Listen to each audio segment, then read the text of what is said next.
क्या होगा? 3 कोस बराबर। हाँ 4 को यस खेला बेला। खेला 3 को x बराबर खेला बेला। ओ हां मैडम जी ठीक ठीक ठीक। मैडम जी ढेर तेज बानी। हम यक्स यक्स कहती त आप मान जीती या समझनी है मैडम दी हाँ। सवाल बा। पुत तो मैं के हां माना की हाँ मना की हाँ मना की बनालत में हाँ हाँ 42 हो तो का हो जाई? ओ बनारस में बात कर तो जाके काशीनाथ में रील बना लेवे कभी की जल्दी दबाओ काका होता बाढ़ आ जाई। बाढ़ आ जाई छिनरी गिला से भर जी बाढ़ आ जाई। पतला हो जाई।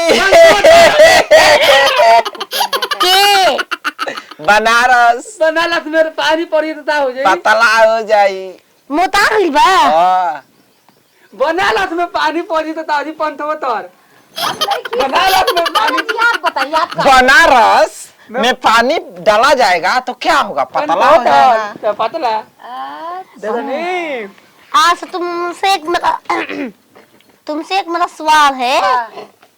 ए स्क्वायर बराबर बी स्क्वायर बराबर सी स्क्वायर बराबर क्या? बी 20 हां मैडम जी हुए हो ए स्क्वायर माइक ई हां छिनरो ए में एम बी सी सी में चलबो 11 मतलब a प्लस b कोष्ट में square plus minus a minus b कोष्ट बंद स्क्वायर 2 केने बा देखो ई ना हो कर रही हो। मैडम जी थी ना आवत है ना तो करता होता का भेंट होला में घंटा पहले से ए ना होगा हो लंगोटा बाबा को दे आप रहा तुम लोग तो शादी करा देते हैं। ना अरे मुर्गा मोबाइल बनका कोई में बोला था कुकु कि दाना खोइबे रे मुर्गा कुकु हो।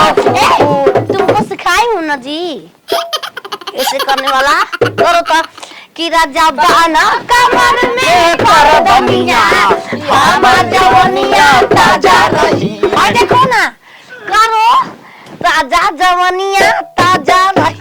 ए मैडम जी आप ई ना रहे ई ना ऐसे नहीं ताजा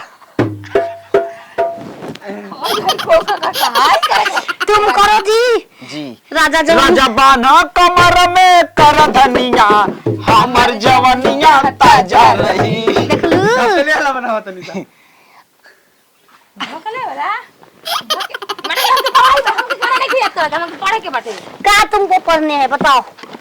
मैडम बढ़िया हमरा बात के एक भाई। हफ्ता का छुट्टी ताही मैडम छुट्टी ना देम तो सब छुट्टी मांगे लगी लगन के टाइम छुट्टी ना मिली हां तुम राती जाके बिरहा गा लेना फिर भोर में आके पढ़ लेना। बिरहा गावेला कैसे मैडम तनी डोले आले भैया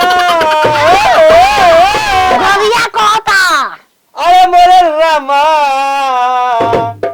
अरे थरिया बदलब न धरिया तो थरिया फिरते पहिले तो बोल जा ऐसा अरे सोरिया रे गोइया अरे मोरे राम मोरे राम। म्यूजिक अरे की घड़ी खुला लगल कुछ सदिनारा जगदीश पूरा मलिया बगया रानी में बदला बिहार के रामा सब नाचे गावे छाड़ के ए रामा सब नाचे गावे मैडम जी बिरहा गावेला लेके कोचिंग क्लास में रहते काई जे बिरहिए ना होई हम पढ़े लिख बिरहिया सुने लग जा पढ़बू तू छिनरो अपना पढ़ के करबू तार माइक बता के काहे ना? एंजॉय क्लास कर क्लास कौन बुझाता छिनार क्लास छिनार मैडम आप पटले बिया हमारे वाला पालदा हाथा तो अब चले ना अच्छा जाओ मां मैडम जी लिया के जा एक पसंद बा जा सब हम ये करे आइल बनी हाय का हो जाई पैसा मिली तो हाय देखी शादीशुदा बनी अगर एक्स्ट्रा वाली से बियाह करे के अरे बाबा की लड़की से मन यहाँ नमूनी नया कानून बन गई। गोर तेर को के ई कौन डांस हो? मैडम जी प्रणाम।